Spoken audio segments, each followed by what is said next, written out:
you can totally do it. You don't have to do it perfect. It ain't never going to be perfect, baby. I'm sorry. But do it. If the Lord is telling you to publish a book or to write a book or whatever it is, go and do it. It is okay if you make mistakes. It is okay if you mess up. It is okay if you have to go back and redo it 5 times before you genuinely are pleased with it. But if you go and do it, and if you're faithful to what the Lord has called you to do, there will be rewards. There may be regrets, but there will also be a lot of gratitude and thankfulness, because he'll show himself to you in so many ways, and he'll lead you into these greater opportunities that you never would have experienced otherwise. So even in all the mess and the chaos and the failures, there's so much grace and favor. Hey everyone, welcome to another episode of Her Reading Life podcast. I am so thrilled that you are here. If this is your first time, welcome to another episode. Why did I say that? Hey everyone, welcome to another episode of Her Reading Life podcast. I'm so absolutely thrilled that you are here. If this is your first time, welcome. My name is Shira Rodriguez, and I am here to help you find life-changing books and write life-changing stories. You know, speaking of stories and books, something that I always hear writers or people who want to write who are like, oh my goodness, that would be so amazing if I could have a book like in Target or in Barnes & Nobles or see my book right there in a shelf. Like, how cool would that be? Anybody that has a dream of seeing their book published, there's a big thing that seems to keep them back, and that is the publishing process. But frankly, although people think that it's an obstacle, it actually isn't. It's actually not as hard as you would think, and especially if you have the right people to help you, because you don't have to do it alone, believe it or not. If you don't know how to do it, there are people out there who are ready to help you. People like my guest today, Grace A. Johnson. I'm so over the moon that she was able to come onto today's podcast. Grace is a friend of mine and an indie authoress with a passion for crafting authentic and edifying stories that inspire readers and glorify God. And she's been working at this since 2019, releasing several novels, short stories, and even a devotional. She's also a marketer and editor, and she just loves helping authors through her editing business and through even her press that she is releasing. She also loves helping young authors and writers because this is something that she struggled with when she was younger. You know, the whole publishing process, this was daunting for her. And so she wants to make it as easy as possible for you to not make the mistakes that she had to go through. She's amazing. I love her. I just love her humor. She's just delightful to spend time with. And I am so thrilled for you to be able to listen to our conversation, because she's going to be talking about things that she wished somebody could have told her before she had to make those mistakes. Now, this is a continuation of our previous episode where we were talking about whether you should pursue traditional publishing or self-publishing or hybrid publishing, because genuinely there is a difference and you really should pick whatever is best for you. So if you are at all in doubt as to what you should pursue and how to tell what's going to work best for you, definitely listen to that episode, because it is going to be so helpful and so beneficial. But before we jump into today's episode, don't forget to like, subscribe. If you're listening to this podcast on Spotify, don't forget to rate us, because this helps us reach so many more listeners with these stories and with these conversations. And definitely follow or subscribe so that you never miss a single episode. So as I was explaining before, Grace already broke down what traditional publishing is, what hybrid publishing is, what self-publishing is in our previous episode, and now she's going to talk about some of the mistakes that she wished that she could have avoided and some ways that she finds it sustainable to be able to run her own press and do editing, find cover designs, all those things that seem to boggle our minds. Well, she's going to answer all that in today's episode. So without further ado, let's jump into today's episode. Getting yourself emotionally ready, spiritually ready, getting your draft ready, that can sometimes be the hardest part, especially when, as an indie writer, you're pretty much the gatekeeper. There are no gatekeepers per se. So it's up to you to have that high standard for your book, for your work, for your marketing, for whatever you're doing. It goes as far as you want to go. And so it truly is so true that it's up to you and God and the book. It's really, that's what you're working with at that point. So thank you for sharing that. Exactly. You are absolutely right. And I do think Yeah, like I didn't really give steps on the actual process. Because honestly, I wish I had told myself some of these things more so than process Yeah, things. Because I think people overthink self-publishing. Self-publishing is absolutely. one of the easiest things that you can possibly do. It is so simple to, once you write the book, like if you went through Kindle Direct Publishing from Amazon, which I did, they have templates for everything.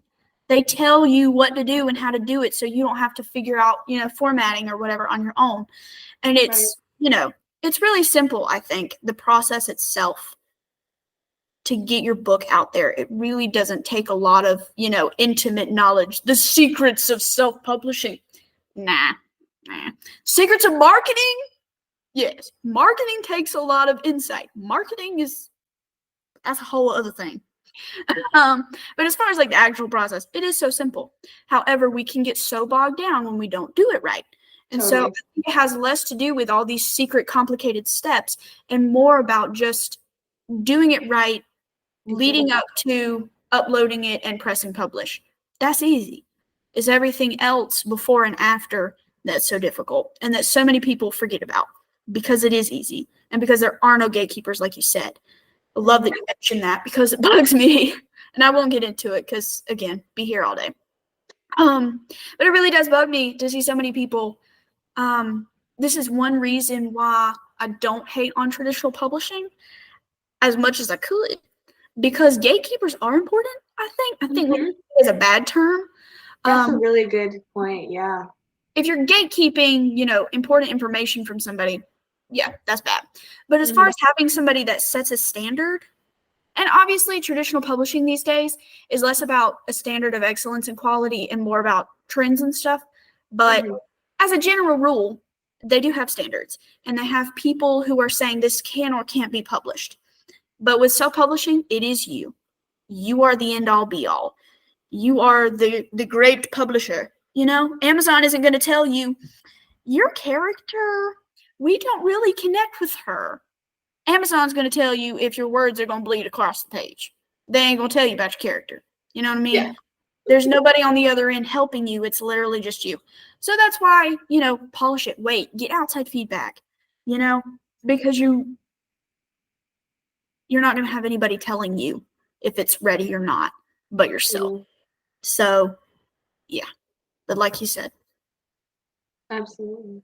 Yeah, I totally feel also that like having a writer community, either on Instagram or some other community where you like pay a monthly fee or something like that to join, that helps so much because again, having those beta readers, even ideally have an editor, but if you for some reason absolutely can't have an editor for any reason whatsoever, having other people read your work before it's published and having them kind of sift through and having people who can like be honest with you and say, hey, I love these parts, but there are some things that I think you need to change.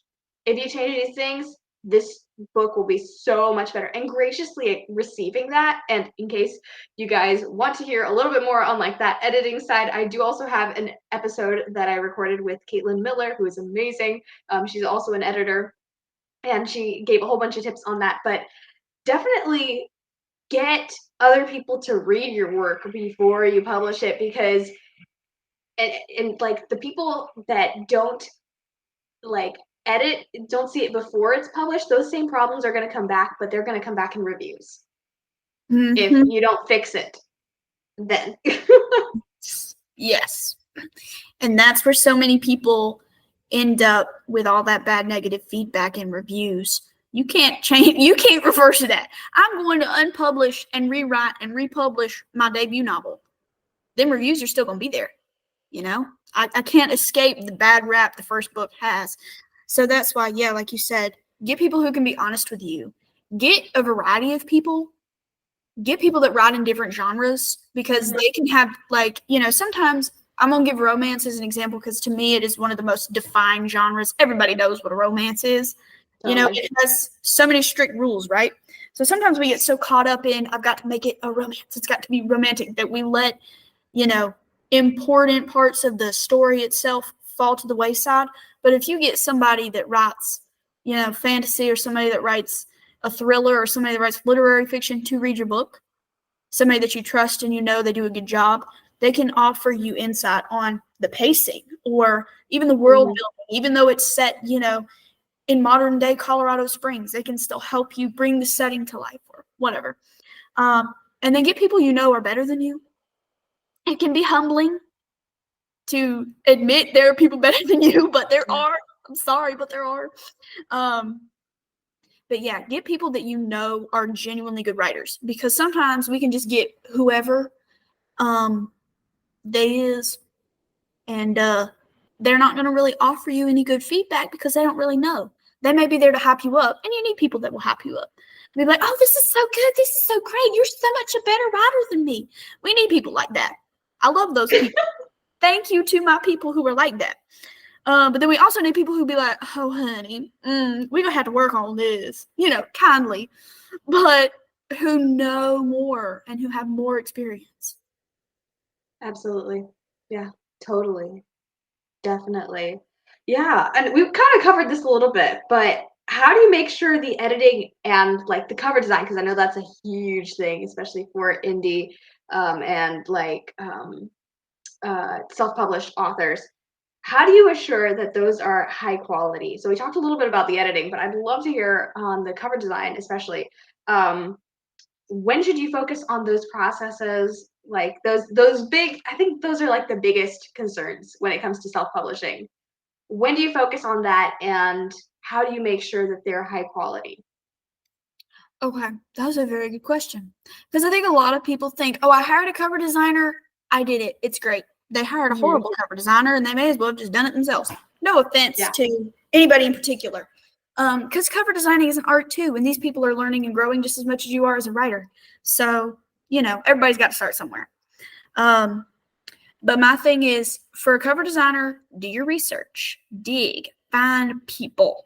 Even if you have to, something I like to do is in like my fancy traditional published books with these pretty covers, I look and see where they listed the cover designer either on the copyright page or on the very back of the book near the ISBN, and see if you can find these people. And of course, most of them just work with these big companies, and they won't work with, any Tom, Dick, or Harriet. But some people you can find, or you can work with these big companies, and some of them cost a little bit, but you'll find some that may be a little bit more in your price range, and it is definitely something worth saving up for. But I'm gonna throw out the name of this one lady, Hannah Linder. I love her. Her designs are so good. They're so beautiful. To me, they're affordable because even though they are kind of expensive, I mean, they're like in the $300 to $500 range. It's kind of where they're at. So that may sound expensive to some, but I've seen people charge $300, $400 for a crappy cover. So to me, it sounds like it's worth it. But yeah, do your research. Find people who work in your market. That's why, look at other books in your genre and find the people that are familiar with it, so that you're not, I want a, Regency romance cover, and they give you, a vampire Regency romance cover. It's not Pride and Prejudice and Zombies, sorry, but you know what I mean? You got to make sure you find people that know what they're doing, design-wise and then genre-wise, and aren't going to charge you an arm and a leg, because some people will charge you a whole lot more than what they're doing is worth. But yeah, so just do your research. And I always recommend going into cover design after you have finished your novel. You don't have to be done with edits and stuff, but as long as nothing major is going to change, it's still going to be about, this particular character, and that's the character you want on your cover. Totally. Some people want to get that cover as soon as possible, and then they never end up publishing their book, and they just spent $200 on a cover they're never going to use. So make sure that you've got everything together and you're ready to make the step, make the jump, the plunge, whatever. You're ready to do this before you go and buy a cover. But yeah, make sure you do your research and get a good one. And, like I said, just look at other covers. See what's out there. See what people really like. See what's trending, but then also what's kind of timeless. Those trends that haven't really gone out of style because they just that good. Because a lot of people are going to have trendy covers that in, 5 years, everybody's gonna, yeah, that's such an ugly cover. When people were loving it, in 2020 it was the best thing, but by 2025 nobody loves it. You know what I mean? But yeah, and then getting a good editor. Again, do your research. So important. Research.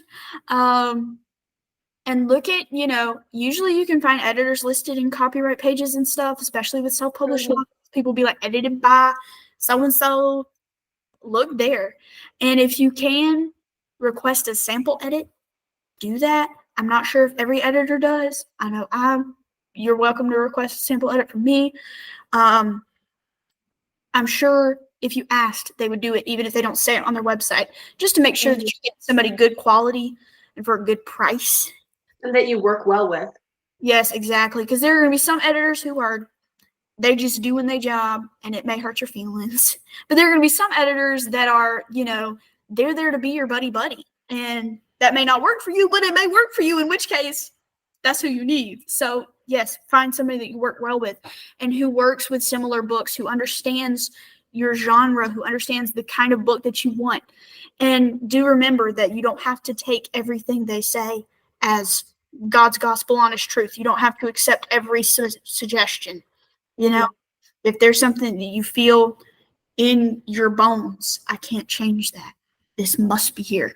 Don't. It's okay. They ain't gonna sue you. It's okay. But yeah, do make sure that you get somebody professional who's got a good portfolio. Ask people, hey, you've worked with so-and-so. How are they? Oh, they're great. You should work with them. Yeah. But again, also do editing after you have edited it as much as you can. You and all your beta readers have been through it 101 times. Not really, but close. Somewhere in that. Totally. No. I mean, it sounds like a lot, but honestly, some of these books need it. Like mine. We need 101 rounds of edits. But anyway, make sure that you cannot possibly edit it anymore. Not even if you waited for 10 years, you still couldn't make it any better than it already is. That's when you get an editor. Publishing is not meant to be a lonely road, even if you're doing self-publishing. Listen to me. There are people around the world who are willing to help you. Like if you literally ask a question, even on Instagram, they are more than willing to help you. You do not have to do this alone. But even if you literally have no one you can ask about publishing, there are books that can teach you, and even books that you love can teach you the fundamentals of the things that you need to do to be able to publish your book. Either the writing quality that your book needs to have, or even the copyright page. People talk so little about how much information is in the copyright page and in the acknowledgments. There are so many things you can find back there, believe me. And that's why it's so important to always keep reading. But let's be honest, it can be really, really frustrating when you're trying to find good books and you do not want to waste your time on bad books or books that really aren't gonna fill you up. That you're like, I don't think this spoke to me. This felt like a waste of my time. Well, friends, I am here to help you guys with that because I have my whole compiled list of books that I would wholeheartedly recommend that have been life-changing for me and that I believe will be life-changing for you too, that you will be able to enjoy and just kick your feet even, okay? Even if it's just a good old rom-com, here are books that at least I know that you will enjoy and that you will see the world a little bit differently because you read them. If you're interested in seeing the whole list of recommended books, I've created a whole page of recommendations just for you to be able to browse, and I've even included cleanness notes, so that way you don't even have to bother about what you're going to be reading. You're aware, you know what you're getting into, because I know that's been one of my biggest struggles, knowing what kind of content to expect and knowing if it's really a good fit for me. So if you're interested in that, head over to the description below or go to bookshop.org and look for Her Reading Life podcast, where you'll be able to find my whole recommended books page for you. I've had this happen a lot in what I'm doing, which is why I offer a story critique now, because I've seen so many people come to me with a book. They're ready to publish this thing next month.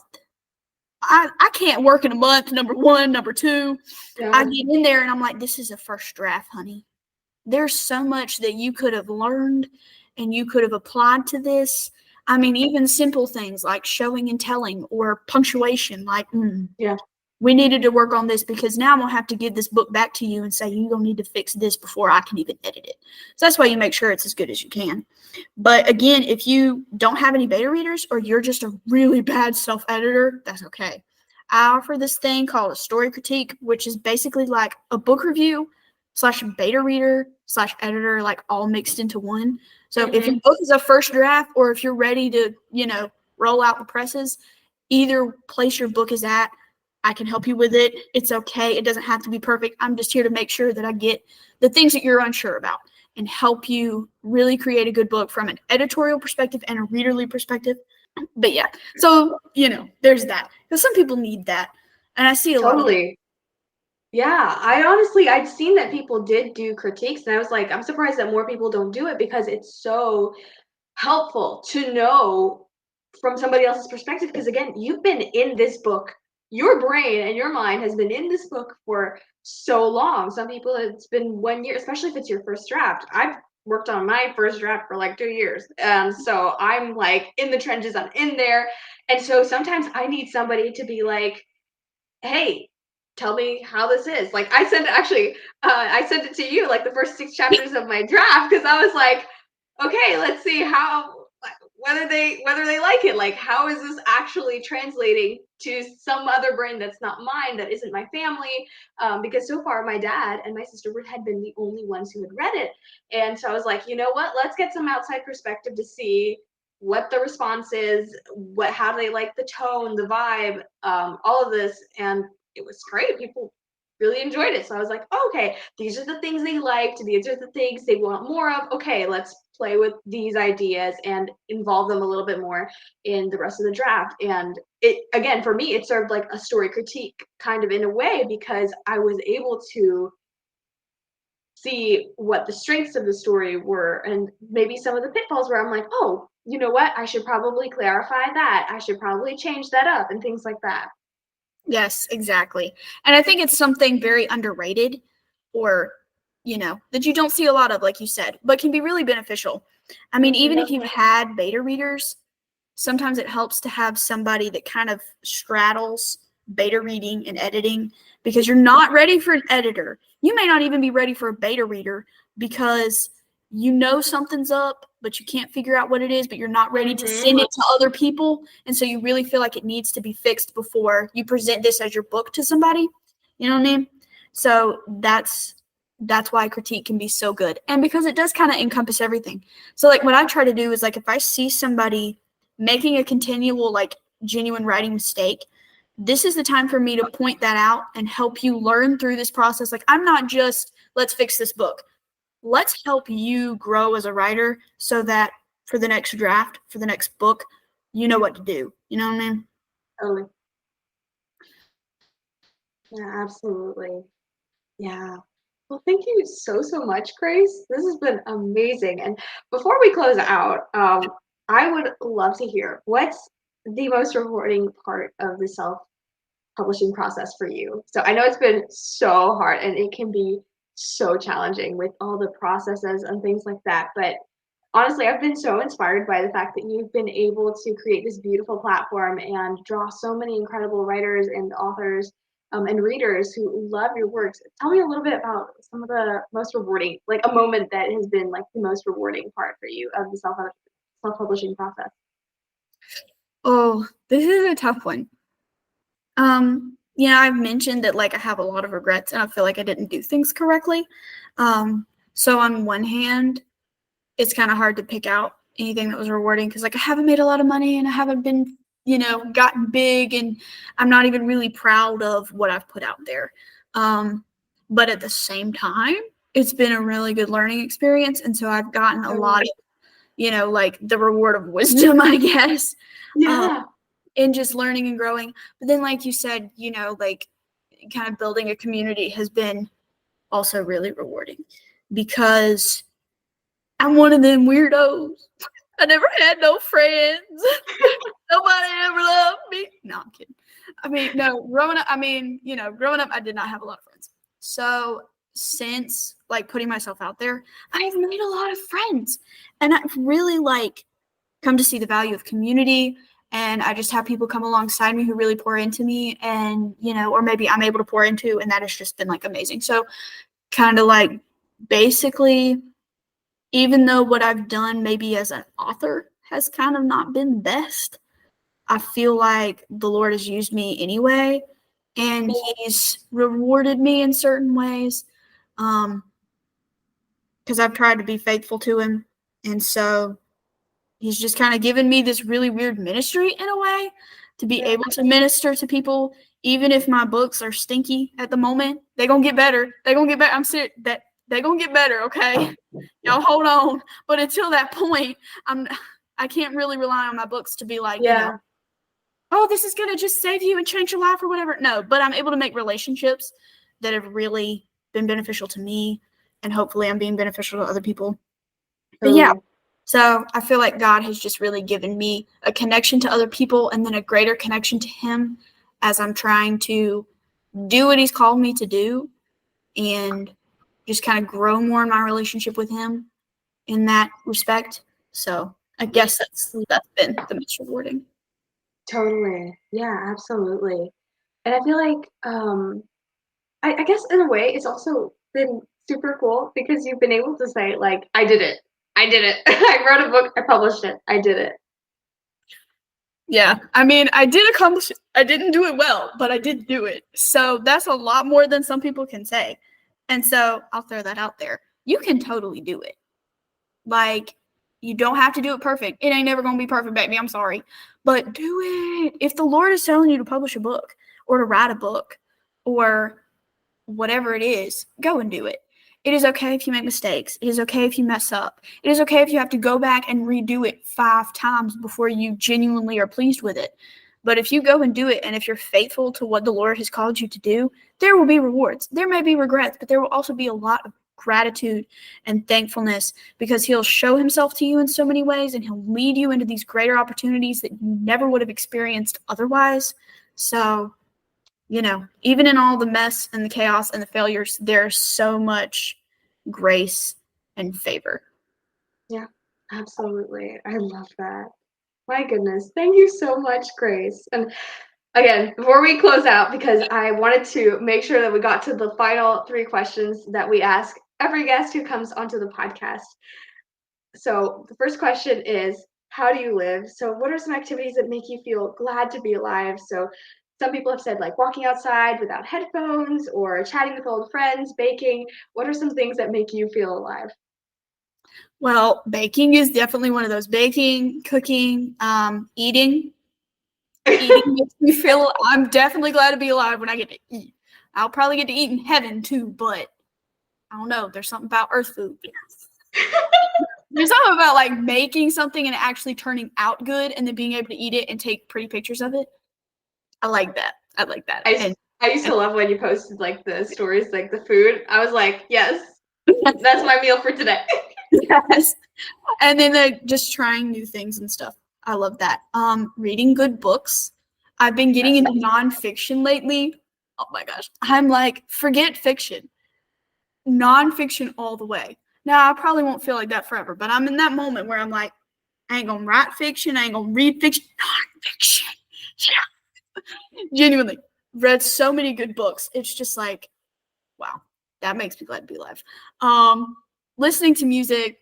I love music. I love worship music. I love singing along to worship music in the shower because nobody else wants to hear me. Just me. The Lord appreciates my joyful noise, but that's about it. That's all that matters, though. Dancing around like a dork, the usual. I love it. Yeah, it's truly so rewarding to be able to just do these basic things, but they fill us up with so much joy. It's insane. I love it so much. So, next up, how do you give? What are some of your favorite ways to bless and fill others? This is something I could be better at. Hey, all of us. I'm still working on this. Yeah. I'm one of those people. My love language is stuff that costs money, and I don't have money. So, like, giving gifts is it's how I show love. It's not how I receive love. If you gave me money, I'd be thankful. But I would turn around and buy other people gifts. That's literally how it works. My mom's like, you got to rent it anyways. You're going to be broke. And I was like, but I'm loving people. I love when Operation Christmas Child comes around. I love filling up them shoe boxes. Oh, man. It's so sweet. I'm going to start saving, y'all. Genuinely. Love giving gifts. And then, like writing cards and letters is a cheaper way of giving somebody like a mini gift, throw in some stickers. I love doing that. Again, not the best at it because for some reason it takes a lot of brain power to write a card. All I got to do is say, thinking of you. So much brain power. Well, I write long cards though, so my cards are letters. Same. But I do try and do that sometimes. And then I guess just like checking in with people. That's the cheapest thing I can possibly manage to do. But yeah, always try and check in with people as much as I can and just be like, thinking of you, praying for you, want to study the Bible with me, how can I pray for you? Those kind of things. Because that does not take a lot of money or time. But as somebody who, whenever people message me or whatever, like, that means a lot. Yeah. Totally. So even though it may not seem like much when you're doing it, you never really know what the Lord can do through it. So, but yeah, I can totally try to do better with other things, but I don't have a lot of in-person friends, so there's not really a lot you can do with people online. I totally relate. I can't go on, a coffee date with this person or, take you out for your birthday, plan a surprise party. I can't do those things. You live halfway across the world. If I had the money, I'd come and visit you. But right now, I'm just going to have to text you, tell you I love you, send you funny emojis, GIFs, Reels. Reels are a love language. Absolutely. They are so underrated. They truly are. I love that. Yeah. And honestly, it's just the basic little things that are often just so rewarding and so sweet. Sometimes it's just that one, maybe you're having a bad day and somebody texts you and they're like, hey, just thinking of you. I'm so grateful for you. I'm like, I've had that friends text me and I'm like, darn, thank you. I needed that. Thank you, Jesus. Yes. Thank you. Yeah, absolutely. And now, lastly, how do you repeat? So what are some habits that you've implemented or are implementing that help you create a balanced lifestyle? So this can be anything from writing a to-do list before bed to, waking up early, taking time, with family, water bottles. I have a continual fight with that guy. I would love to hear what are just some of your favorite ways to repeat. Yeah, this is another one we got to work on. These questions are convicting, girl. Oh, but yeah, I'm not very good at habits because I'm good at bad habits. No, I'm kidding.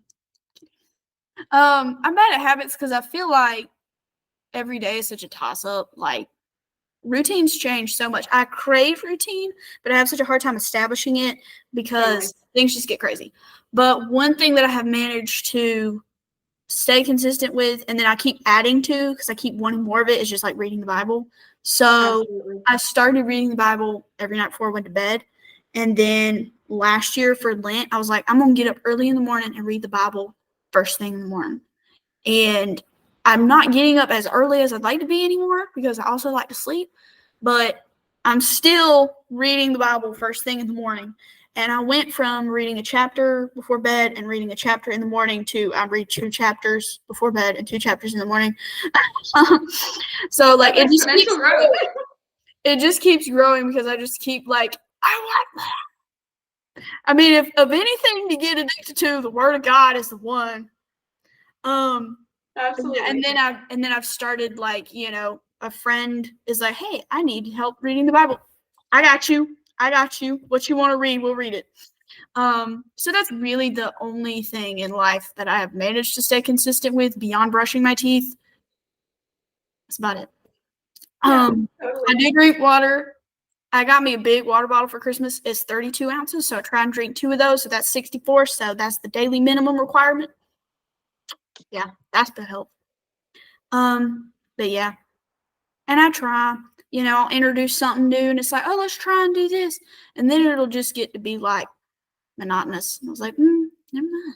So it's kind of trying to find the balance between a habit that just continually motivates you and inspires you, and then a habit that just starts to feel like a chore. Totally. Yeah. Yeah, absolutely. Yeah, and honestly, the Bible is just an incredible habit to have, and it just changes your day. It really, truly does. And now, finally, I would love to hear, Grace, where can our guests find you? Where can they get in touch with you? If they'd be interested in just jumping onto any of the things that you mentioned. So many things. I mentioned a lot of things. Okay. There are so many things. So if you want to just get to me personally and then kind of like all of my other little stuff, my website, graceajohnson.com. That's graceajohnson.com. I'm sure she'll drop the links. Cheryl will drop the links. But yeah, that's got my blog, my newsletter, where you can contact me if you want to ask me a question, say hello. I appreciate hellos. To holler at me. What's up, girl? I see you. I see you too, baby. I like those. And then I also have a podcast. I have been sporadic lately, but we're trying to get back into it. Just type in Spirit and Script on Spotify. That's so many. Spirit and Script, Spotify. Say that 10 times fast. But yeah. So, and then I have a Patreon. Again, like I said, so many stuff. What all did I mention? I mentioned the story critique. If anybody's interested in that, I'm not currently accepting clients right now, but we will be eventually. So you can book a slot. That's also on my website. Again, graceajohnson.com. Boom. All that good stuff is there. That makes that simple. And then I mentioned the press. Right now, as of June, when we're recording this, the website is not up. Been waiting on making a business bank account so I can pay for the website so that it can be up. So that's been fun. But when it is up, it will be sky'sthelimitpress.com. And if it's still not up in 2 months, Lord, it better be. If it ain't, you can find us on Instagram at Sky's the Limit Press. Yeah, I think just Sky's the Limit Press, no dots, no nothings. Perfect. Yeah, and you can find all the updates and good stuff there. So yeah, that should hopefully take care of it. Thank you so much, Grace. Thank you so much for sharing and just taking some time to come on the podcast. This was so lovely. Thank you so much for coming on and just sharing all your wisdom, hard-acquired wisdom on self-publishing and hybrid publishing and all of that. Thank you so much. Thank you for having me. This has just been such a fun experience, and I've just really enjoyed it, and I really appreciate it. And I appreciate all the people that have sat through this episode. I know I talked a lot, and I probably talk fast. Hopefully there's a way that you can slow these things down. I usually have to speed them up. Maybe you can slow it down. Either way, yes, I appreciate you so much, Shira, and everybody listening to me ramble for, so long. But yes, this has just been so much fun. And I really enjoyed being able to share all of, I wouldn't call it wisdom, but yes, all of whatever I've got, I shared it. Yeah, definitely. So yeah, thank you so much. Thank you. Another great episode, guys. I really feel so grateful for the opportunity to be able to work with these beautiful people who get to come onto my podcast and share their knowledge and share their passions. Truly, I feel so lucky to be able to meet these people and be able to chat with them and be able to share these conversations with you, because if I have these conversations, that's great. But I feel like the fact that I'm able to create this podcast and be able to share it with you makes it 10 times richer, because suddenly it's not a conversation with just me and this other person. It's a conversation with you guys as well. And you get to join the conversation. You get to get involved. And in fact, if you want to leave any comments below on YouTube or in Spotify, because now we have comments back for some reason. We had some issues with comments before, but now you should be able to comment on the episodes. I'm so excited for this function to be back again. Please, by all means, I see all your comments. and I love being able to see these. They allow me to tailor the episodes, but if you have any questions or any comments or just want to join the conversation, please, by all means, comment below. I would love to hear your thoughts on these episodes. And yeah, I hope that you've enjoyed this episode and have learned so much about, the publishing process, and hopefully you're a little bit more clear on what you want and what will work best for you and your book. I'm so excited to hear more from you guys. And until next time, friends, continue to live, give, and repeat. And I will see you next time.